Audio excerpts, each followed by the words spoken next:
25 times traumas banished innocence, according to Reddit. Number 25. We were 10 years old.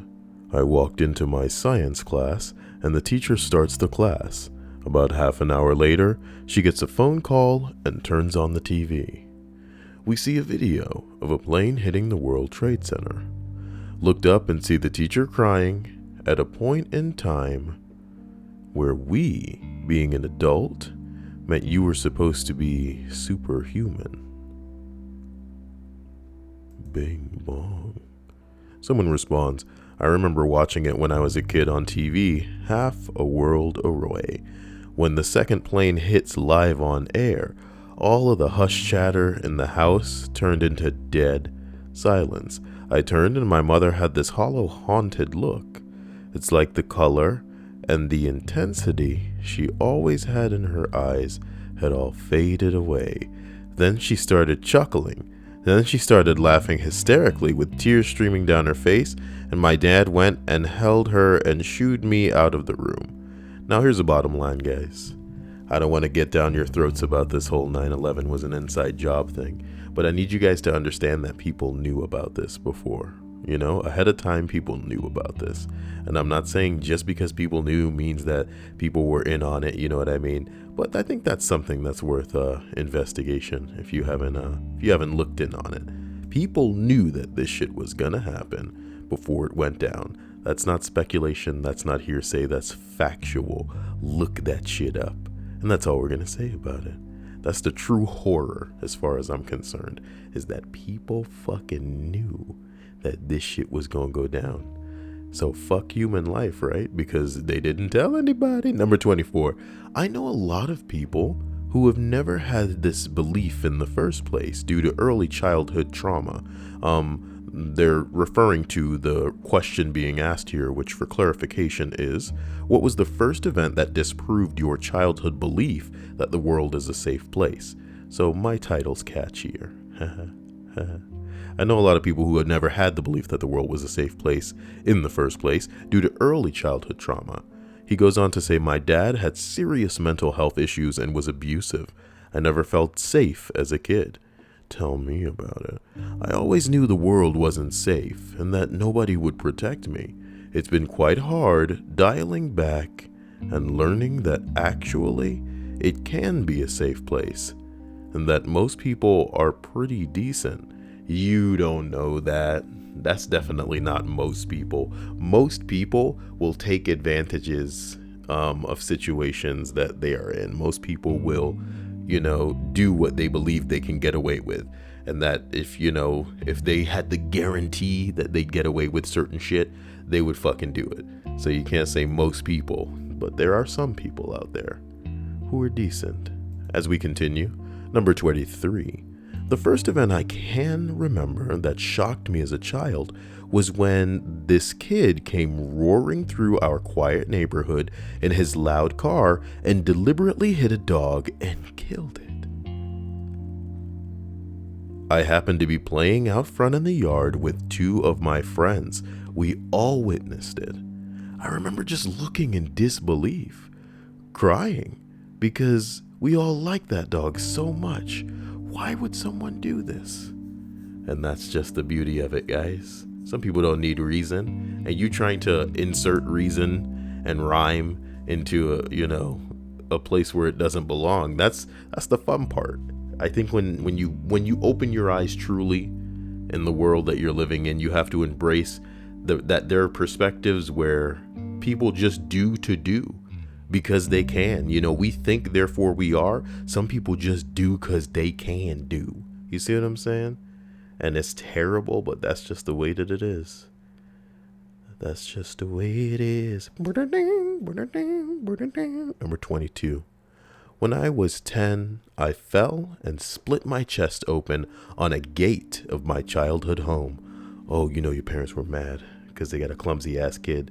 And not mad at the kid for being clumsy, but mad that they made the choice to make that gate, knowing that they have kids and kids are all clumsy and ditzy and stupid. Not only was the world not safe, but my world at home wasn't safe either.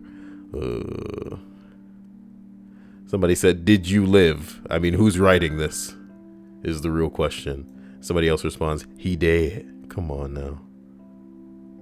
Oh my God. Number 21. I was 6 when I saw a guy fall on the 3rd rail on the metro. He fell? That's so sad. It's one thing if they jumped and wanted to commit suicide, but that is the saddest thing in the world, to fall in front of a train and then die. Oh my God. Somebody said interesting time for a haiku. Number 20. This ain't funny. You come here for morbid funny now, guys? Is that what you're here for? I love you. Number 20. There was this girl from my year raped and murdered. It was pretty horrific. We walked home most of the way together, but she lived about 5 streets away. We'd say goodbye at the turnoff to my street. I can remember it was starting to get dark, and her mom coming to house and asking if she'd come home with me. We weren't what you'd call friends, but she'd come to my birthday party in addition to us walking home, so I think by that point her mom was getting desperate. It was a pretty horrific case as well. I can remember my mom sitting on my bed just holding me and crying the day they found her body. That's so sad. That's so sad. But hey, can Kyle be an asshole for a couple seconds? You know, I know there was a girl in another story that we read earlier, you know, where like, I think it was her stepbrother raped her and impregnated her and then threw her down like pretty much like a steep incline, like a cliff, and then got a big rock and dropped a rock on her stomach to kill the baby, and the lady barely survived. And what she chose to do was protect the guy. So she nearly died and she protected the guy. And I had some fuckboy commenter in the comment section of my video that I just put out talking about how, oh, Kyle, the focus should be on the fact that she survived, not the fact that, you know, she didn't out this guy. But would it have been better if she was killed? If she was raped and killed? You know, what if the guy that she could have done something towards goes on to rape and kill somebody else? Would that have been better? I don't like putting people on blast, you know what I mean? So I'm not going to go find and read that guy's comments or whatever. But he was looking like a bitch with his pants on the ground in the comment section. It's not okay that people like this should just be able to walk free, because you have the ability to do something about it, you know? So take that ability. Fuck me. Number 19. When I found out we had a panic room in our house, we lived right in the middle of 2 suburban, for lack of a better word, gangs. And when I was about 6, they would have regular machete fights on our driveway. Machete fights? Bing, where the fuck you living at? A response reads, I know it doesn't make sense, but the idea of being involved in a machete fight is so much more terrifying than the idea of a gunfight. Maybe because I've handled machetes and seen the amount of damage they can inflict. But I would rather face being shot than being chopped up. Tell me about it. I've been chopped up by a machete. Number 18. I'm 18. Redundant.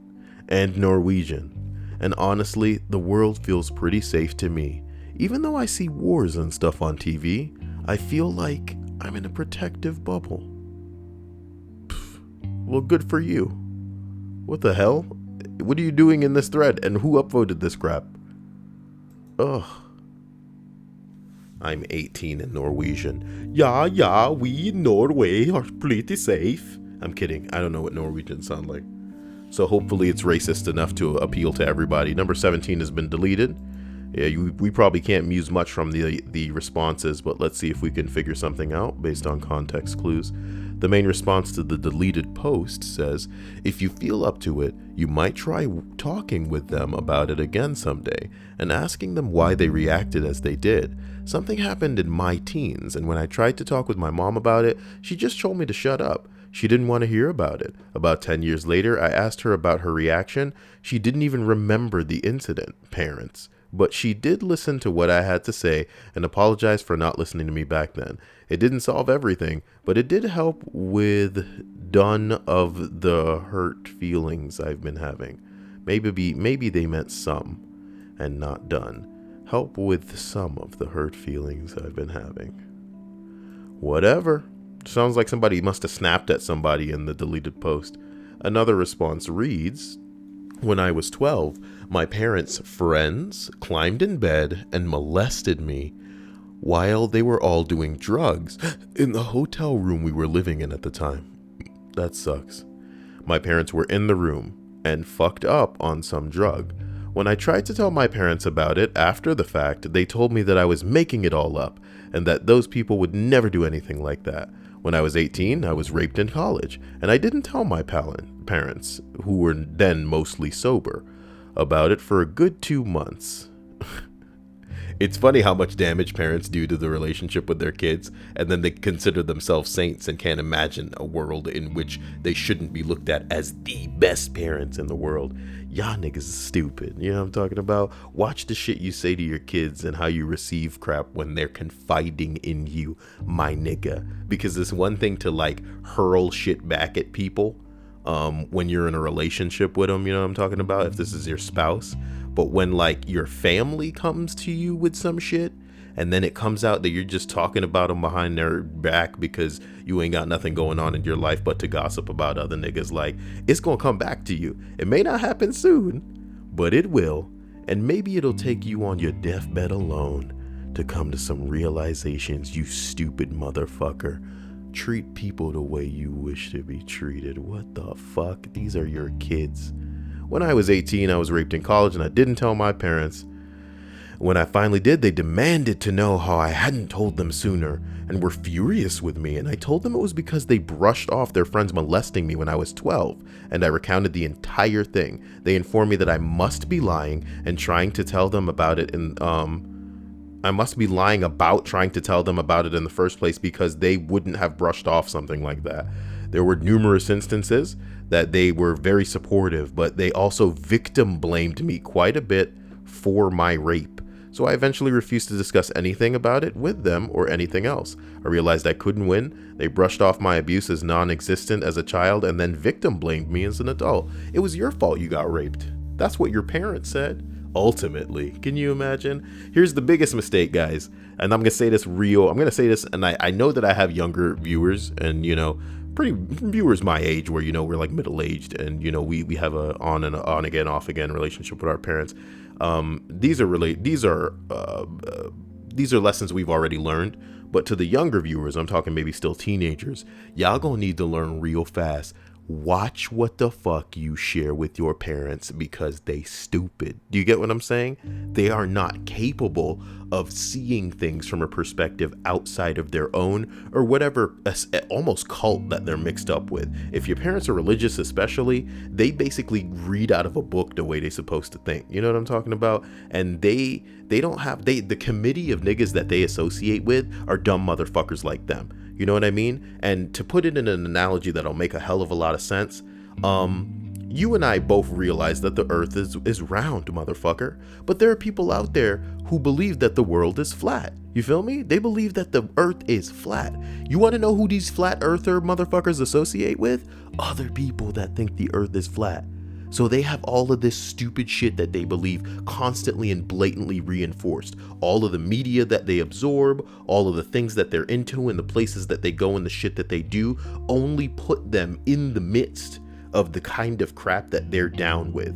So they live their lives under an impression that's ultimately wrong, and they're gonna try and basically turn things into something that it's not. Don't share everything with your parents because you can't be confident in what your parents will do with the information that you volunteer towards them. And maybe you don't believe where I'm coming from with this, you know, because you have like superhero parents that are capable of perspective and grew up in a different situation, so they don't, you know, manifest their own problems on you, you know what I mean? But I'm sure you'll learn the lesson eventually, and I'm trying to keep you from that. But hey, some people got to learn the lesson their own way, you know.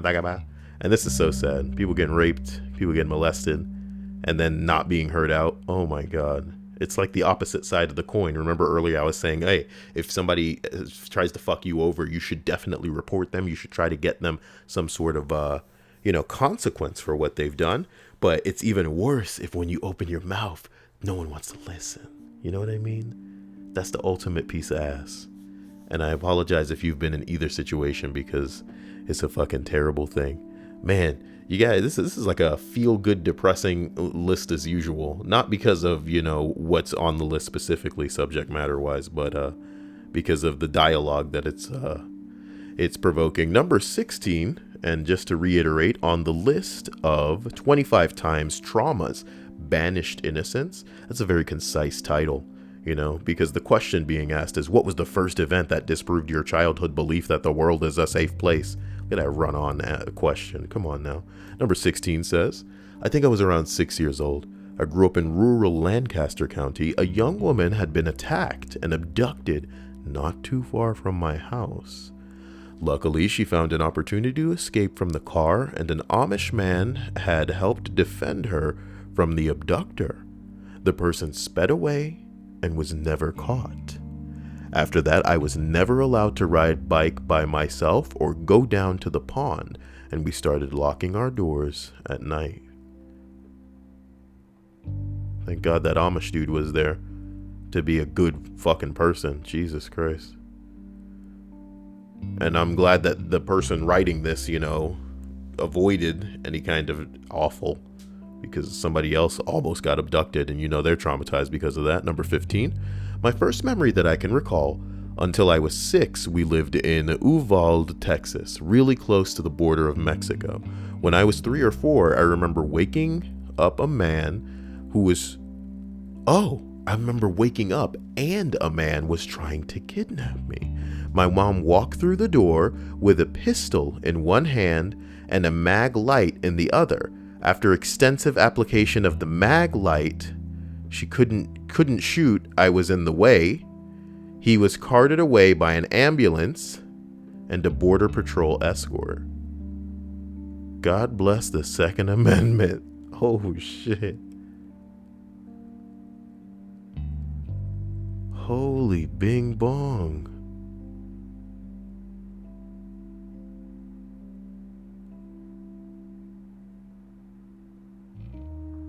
Holy bing bong.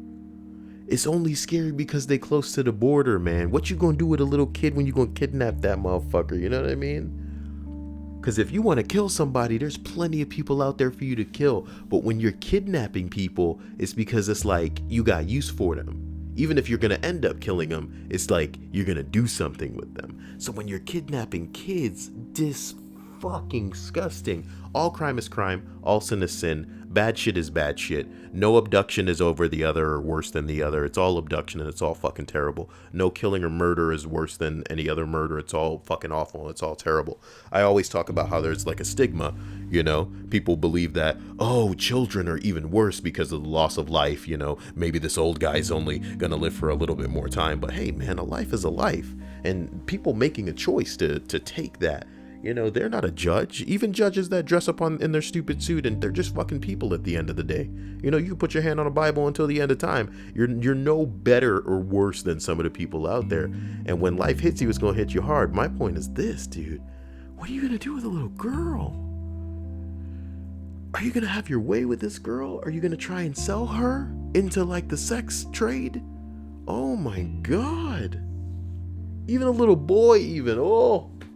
Gross. Number 14. I was about 15. No, it says here 14. Haha. I was about 15 working my first job at McDonald's. I was taking an order from a guy when suddenly he was shoved into my register from behind. He turns around to see another guy, and out of nowhere they start brawling in front of the counter.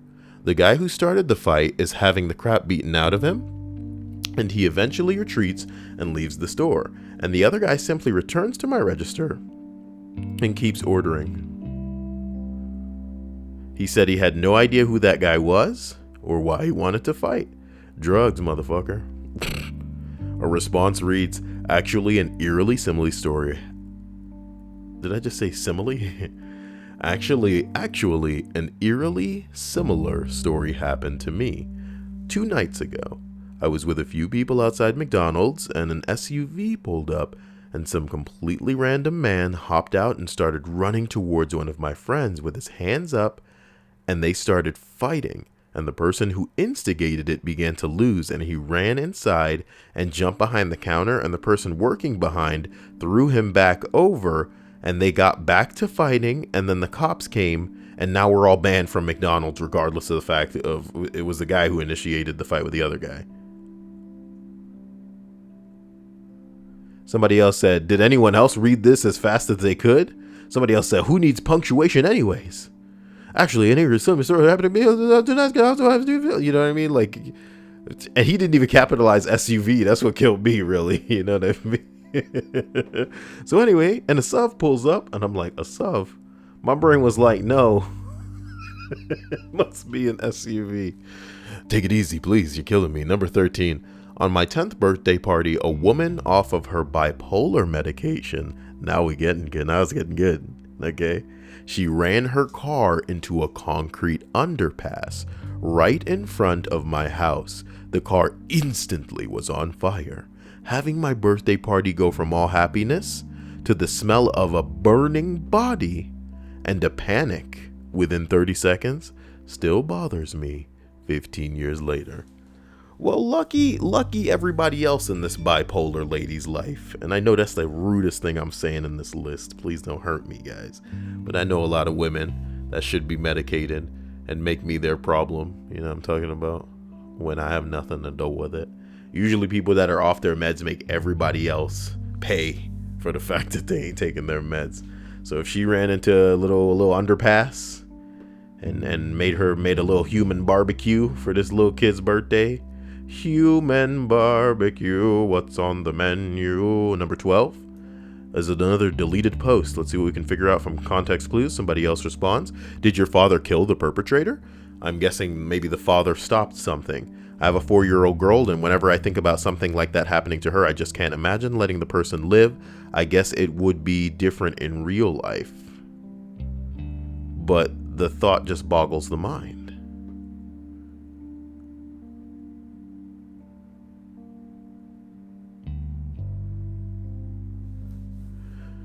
So yeah, that's what we can assume was going on in that one, is that like maybe somebody, like a daughter or a son, something was about to happen. Maybe they get caught with a guy about to sexually assault somebody. And then, you know, the father walks in, or maybe even the mother, and catches them, you know. And this person asks, did they kill the person? And they're saying if it were them, they probably would have killed him. So somebody responds to the response that there's a documentary about a priest who was a rapist, and the church kept moving him around from parish to parish when any whiff of his behavior got out. So isn't that funny how the church is like protecting these rapists, these people that are actively molesting children? They're just moving them around to protect them.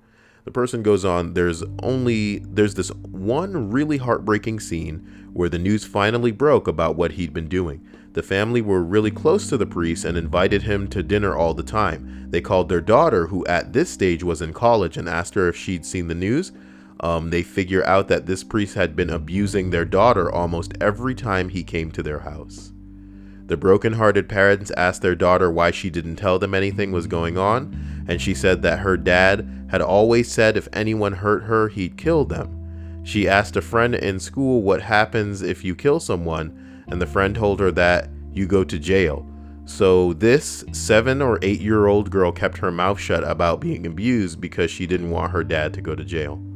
That story, it really stuck with me, and I don't have kids or anything. That's pretty sad. So for people curious about what documentary it is,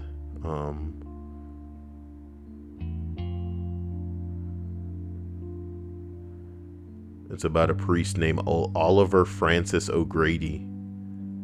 Ugh, fucking Catholic priest. You know what's going on right now, guys. That's the bottom line. The Catholic priests are out there raping these little kids right now. Or they are raping the shit out of these little kids, and the church is protecting them. That's cool. You know? As rude as it sounds, better these old stuffy ass white dudes pay for a kid. You know what I'm talking about? It's wrong. It's all wrong. Forget it. There's no way to go with that, you know? Molesting these kids. God damn it. Kid rape. Always. Number 11. I live in Australia, home of the infamous serial killer Ivan Mila. I don't know who the hell that is.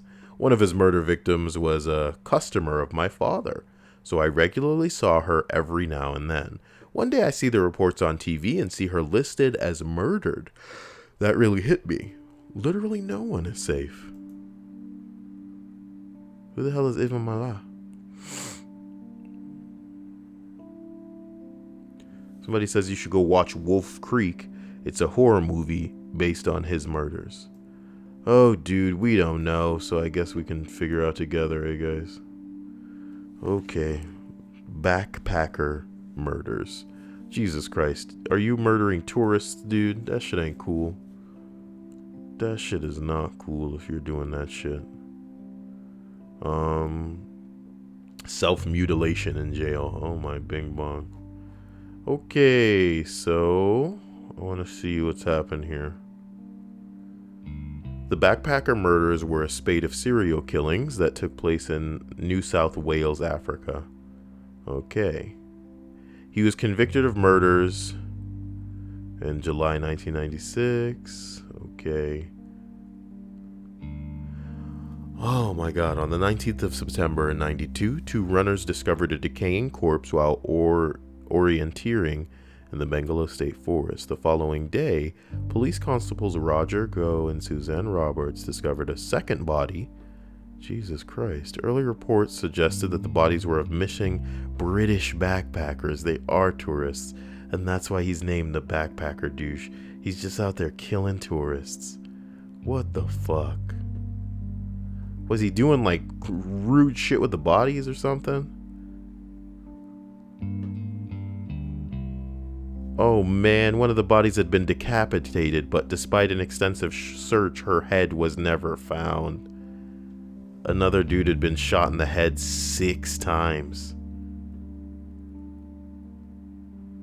Oh my god.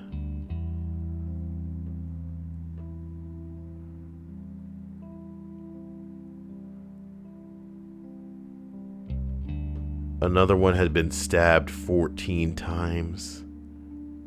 Oh my god, you sick fuck. What a... Whew. Bing bong. Number fucking 10 here, guys.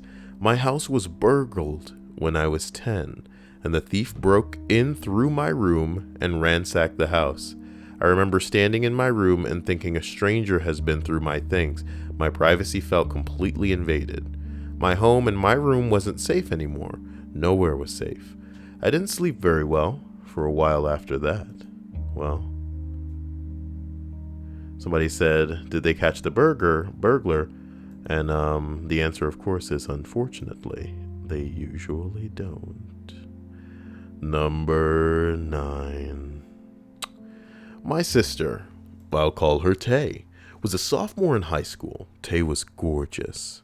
Oh, really? She was your sister, mate? I think my sister's cute. She was the cool girl in high school, the life of the party, and everyone wanted to be around her. But she started hanging out with rowdy groups of friends and drinking all the time, sneaking out of the house late. She was sexually promiscuous, and she told me stories about giving head to older guys in cars. This was about the time that Gangster's Paradise came out in the movie theaters, and everyone wanted to act like a thug in school, myself included. It was stupid, but I think there's a correlation between what we see in the media and how we think we are supposed to act when we are kids. Maybe back in the day when y'all was basic as fuck and they had nothing going on but a stupid ass movie on fucking, you know what I'm talking about?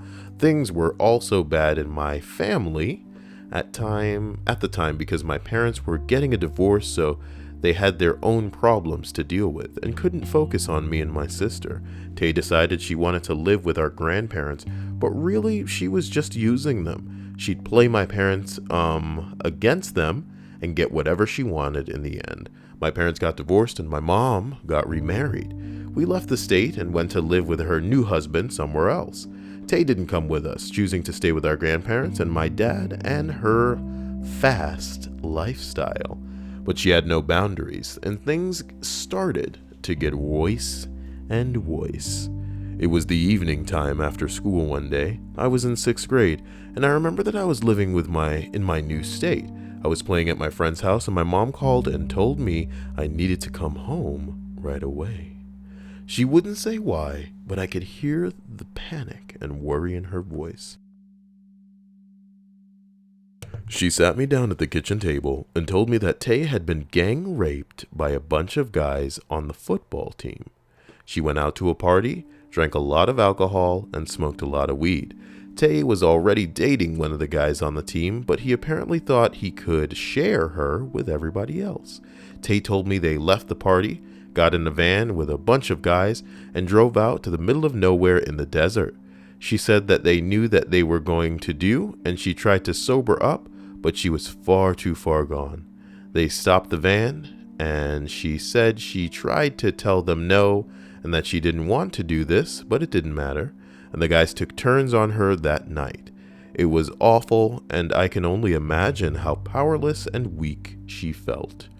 She was physically harmed in her private parts, and the doctors thought she wouldn't be able to have children. This part is graphic, but I asked Tay why she didn't fight. But she said, what was she supposed to do? She said while one guy had sex with her age was forced to give oral sex to another guy, and that eventually it was just like she was just on autopilot trying to survive. When they finally finished with her, they all got in the van and dropped her off at a friend's house. That's when Tay was finally able to get help. Thankfully, one of the guys that had been there testified against all the other guys that were there. Apparently, this one guy didn't want to do anything to her, and he didn't, but he stayed there and stood by while all the other guys did. I remember my dad and grandparents going to the court when all of the guys were getting tried. But because they were minors, all of them walked with only a few months of juvenile hall. They just got away with it, and we were powerless to do anything. My dad couldn't go all Liam Neeson and kill each one of these guys. We were absolutely helpless to do anything about the situation. Tay obviously left the state and came to live with my mom. I remember my grandpa had to fly with her because my mom thought Tay would run away, and she probably would have. My grandpa was getting up there in years, and I remember seeing him hobble through the airport terminal with Tay. He's a strong man, but I could see that he was crying, and when he saw my mom, he hugged her and told her he was sorry. He was so sorry. He felt personally responsible for this having happened to Tay, and it was heartbreaking to see him break down like this. Tay went to counseling meetings all the time, and I remember she had to keep getting HIV tests to make sure she hadn't contracted anything. It's just so sad the way that it hits the grandpa. And I know this is going to sound super rude coming from me, but trust me, you know what I mean? Girls put themselves in situations like this. It's as rude as it is to say. You know what I mean? You think it's the first time in the world that a football team has run a train on a hoe? You know what I'm talking about? And that's what this bitch is, a hoe. Come at me if you want, you know what I mean? She got a boyfriend, she's trying to live a monogamous lifestyle, but if she's sexually promiscuous and she's out at parties getting drunk with people that she can't trust, it's one thing when you're in the midst of somebody that you believe that you can trust, and then it turns out to be somebody that you can't trust. And Kyle, it's probably that situation here. She probably believed that she could trust this guy on the football team. But hey man, how drunk are you getting that you're deciding to, jump in a van full of dudes? You know what I mean? You're driving out crazy. It's not like it is not. Here's the thing. That shit really can't happen now. You know what I'm talking about? I like to think that everybody's got cell phones now, and 911 could get called so damn fast that it will blow your mind. You know what I mean? Pictures will be taken. Snapchats will be sent to motherfuckers with people's faces and all kind of shit like this. There's just no way in hell. There's no way in hell that shit could go down like this these days. And have people not in some way scared. Like I said earlier in the list, people will do what they believe they can get away with. But if you make it clear to motherfuckers they ain't gonna get away with this shit, it'll make people check themselves. But back then it was a little different because not everybody have phones, blah, blah, blah. I'm not victim blaming as the other chick was victim blamed here. I'm just saying, girls, you really got to watch the situation you put yourself in, because I know a lot of females, and some of these girls would immediately snap back at me and say shit like, Kyle, it's not her fault that this kind of shit happened to her. I should be able to walk down the street naked and not have a dude try to have his way with me. Yes, you should be able to. But that's not the world we live in. The world is not a utopia. People don't act the way that they should act. They act the way that they can act. You feel me? You feel me when I say that? Some people just do shit because they can. We think, therefore we are. Some people just do to do. There's no rhyme, there's no reason, there's no logic, there's no, hey, sometimes it's not even premeditation. I bet you some of them niggas was just in the car and somebody was like, hey, we gonna run a train on this female. And they're like, all right, you know what I'm talking about? And that's the bottom line. That's the bottom line. When you're telling your brother about how you're sucking off older dudes, like it's sucking dicks in the back of their fucking cars, you know what I'm talking about? You a hoe. And this bitch is a hoe. You know what I mean? The person I feel sad for in this story is not the fucking hoe. It's her grandpa who feels like this is his fault. That's sad. You got an old man hobbling, like really becoming to terms with the fact that he's old now and he can't stand up against people. And sometimes shit happens and you can't do anything about it. It's fucking pathetic that this dumb slut put this dude through this. And I know some people probably gonna turn this off hearing me say this, but the bottom line is she put herself in a situation that she didn't need to be in. You know what I'm talking about? And when you fucking, by definition, alcohol is going to basically make you inebriated. It's going to fuck up your motor functions. It's going to make you incapable of remaining in control. You can't sober up in an instant. You know what I'm talking about? You know what I'm talking about? I'm that nigga where it's like, hey, if I'm not like paying a designated driver ahead of time, you know what I'm talking about? If that's what I'm going to do is get drunk, then I'm drinking at my motherfucking house. You feel me? Let the party come to me. You know what I'm talking about? I'm the type of person to put people in the bed to make sure that they ain't driving, because it's not just about them endangering themselves. They could put other people in danger. And the bottom line is, if people were fucking thinking, there are freak accidents. There are people being held at gunpoint that would give their lives on shit that's like way more intense than this. This bitch saw it coming and probably humored it to a certain extent. And I'm not saying that because I know anything about this girl. I'm not trying to be an asshole, but the bottom line is, man, you gotta be aware. You gotta have some kind of awareness. One of her boyfriends, one of the dudes was a dude on the football team, and he just happened to think that she was down to be shared with a whole bunch of niggas. I wonder if they were dating after, you know what I mean? Stupid. And one of my favorite books, Blood Meriden, the poster continues, there's this passage after Glanton gang massacres this peaceful Indian tribe of women and children. I can't quote the line, but it said, the older Indian women righted the overturned pots and blew into the smoldering fires and set a plate on it. The woman was shocked and grieved at the massacre, but the only thing she could do was to keep living life. I think my mom displayed that sort of strength for all of us. We just kept living.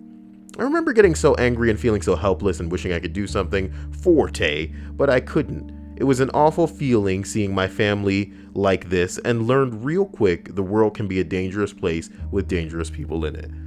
Nigga, why you gotta fuck up other people's lives with like, and this is gonna sound so contradictory to me saying, hey, if you've been raped, let people know, do something about it. You know what I mean?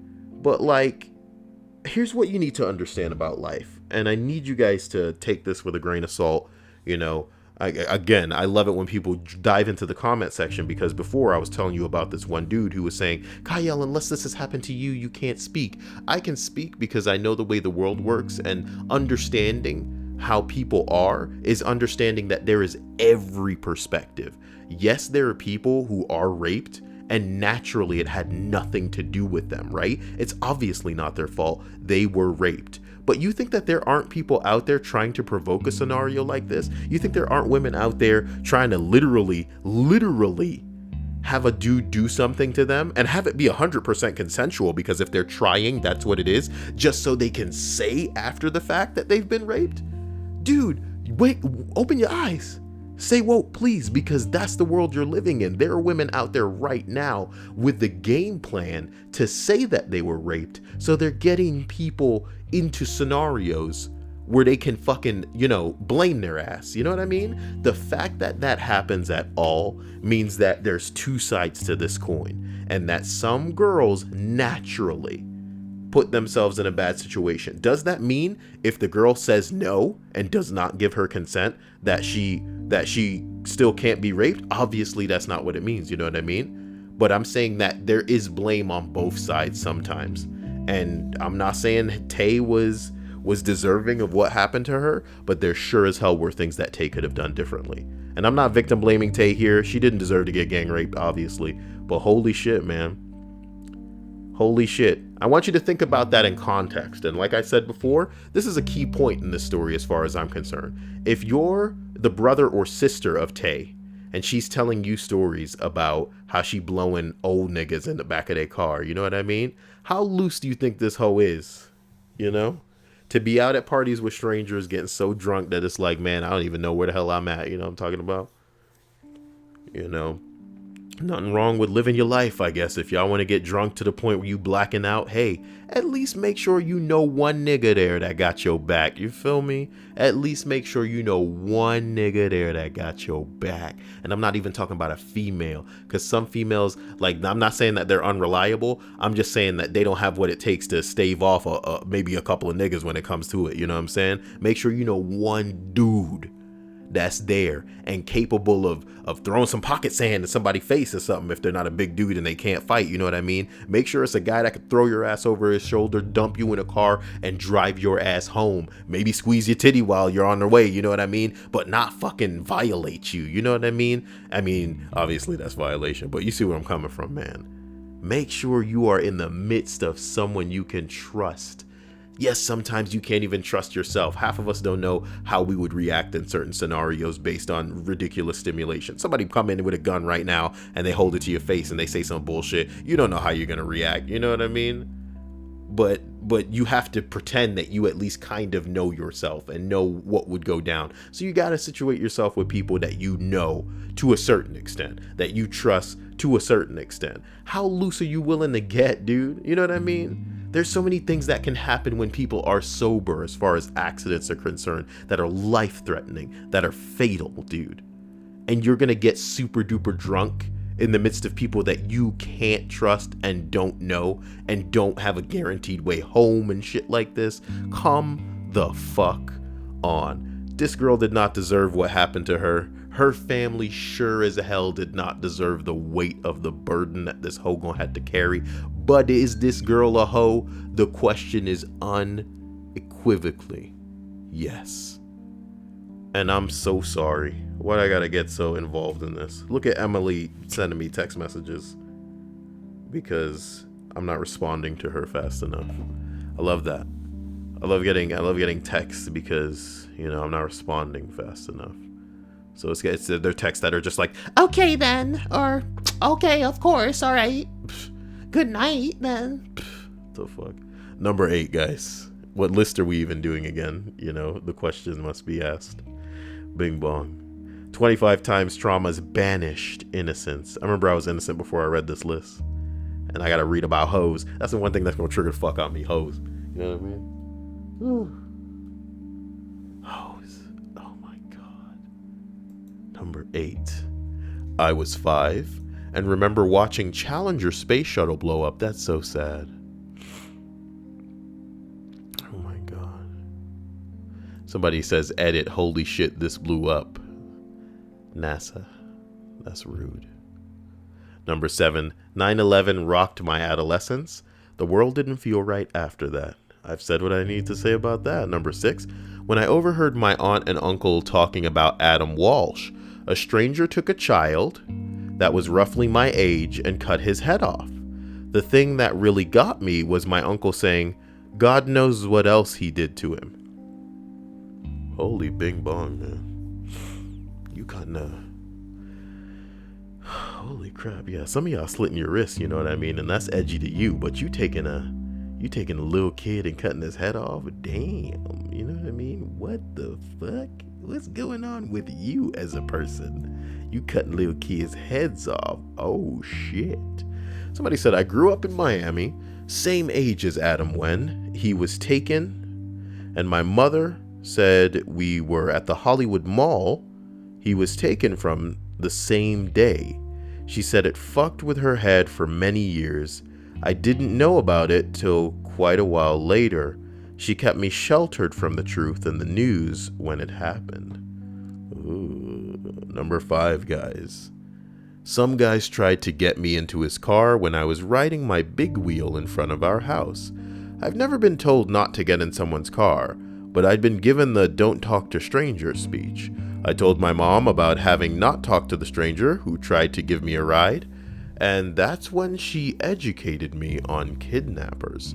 Not wanting to scare me too bad at the age of 5, she picked a relatable topic by telling me that if I go with a kidnapper, they will spank me. That was enough for me. Spank you with something you don't want to even know about. You know what I'm talking about? Gross. Number 4. When I was 3, my parents took me on a road trip to visit my aunt and uncle. It was a 6-hour car ride, so I fell asleep in the back. When we got to their house, they left me sleeping in the vehicle and went inside rather than taking me out of my car seat. My aunt had been working as a clown and thought it would be a great idea to come out and greet me in her costume, so I woke up in a strange place without my mom or dad, and I see this creepy clown flailing its arms and running towards the car. It was at that moment that I knew the world was as horrifying and untrustworthy a place as in my nightmares. I still hate clowns to this day. Somebody said I half expected this to end with your dad getting shot. What the bing bong. Number 3, when my dad reacted nervously around an aggressive stranger. Up until this point, I'd encountered weird people in situations, but my parents had remained calm. This one time, I was about 6 or 7, or maybe even 8, and my dad and I were fishing in a stream, and some guy came up at us like a complete crazy person. My dad's whole demeanor changed. There was no sweet talk in his voice. It was just, grab your stuff. We have to go. Forget the cokes, grab the rods. I could tell by his panic and seriousness that this person was a real threat to us, that the things could go wrong. Interesting. You know shit gets real when dad gets scared. Holy bing bong. Number 2, I walked to school and saw a man hanging dead from a tree almost right by the entrance. I was 6 to 7 at the time. I wish you would give us more information about that. We'd like to know who this guy was and if there was some fucking pictures. Hey, the guy actually... No, wait. No, the response is what somebody replied to. The response reads this. Hold on.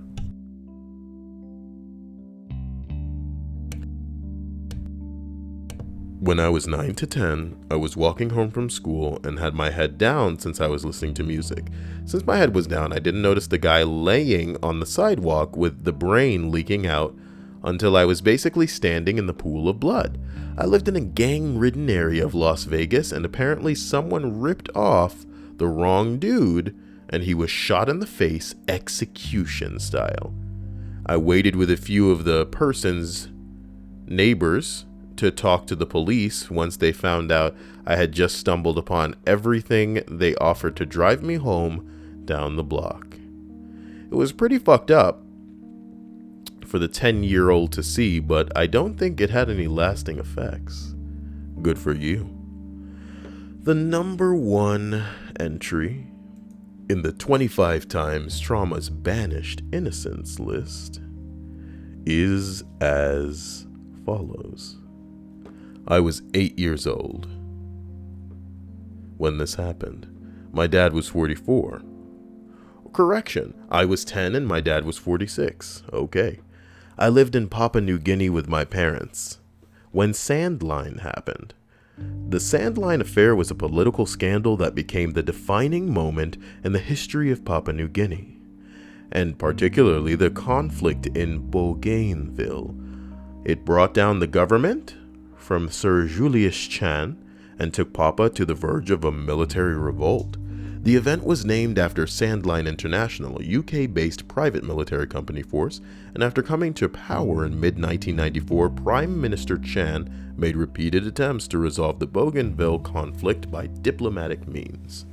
They were ultimately unsuccessful due to the repeated failure of the Bougainvillian leaders Francis Ona, Sam Konona, and Joseph Kabui to arrive at scheduled peace talks. In November that year, Chan attempted to set up the Bougainville transitional government under a just say there was some kind of war. They tried for peace, and peace was not what anybody was about, so it was a war, nigga. Ugh. It was a really dangerous time for expats, so we were rushed out of the country by the company my dad worked for. When we got to the airport, there were a heap of locals out in front rioting. The security guy with us, protected mom while dad was carrying me. Dad didn't really need his own security guy because he's 6'3".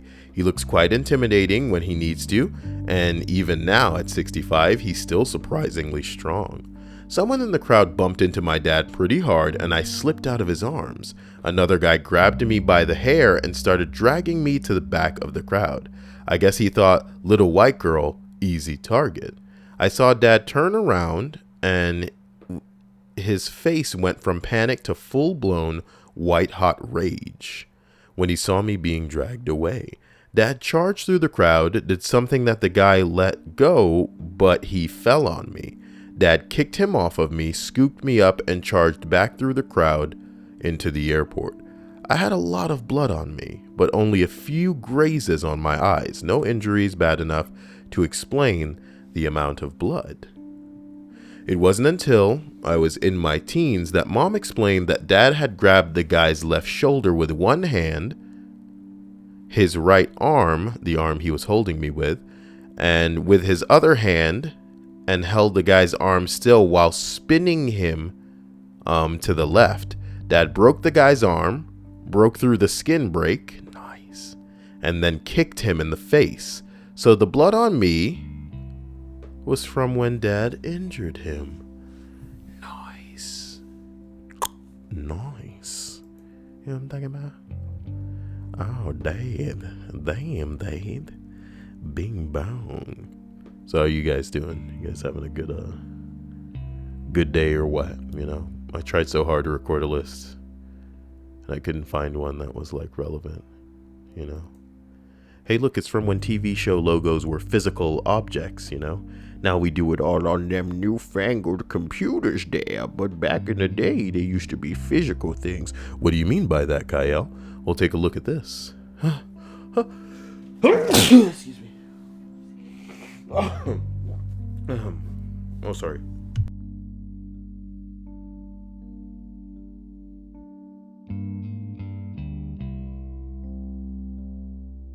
I am sorry about that. So Stripes is here. She's going to be here for a little bit. I'm probably going to have her playing a video game later or something.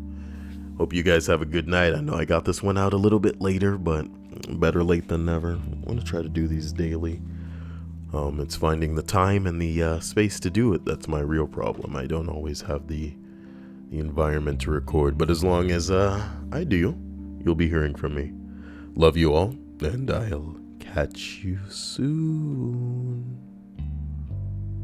Bing bong.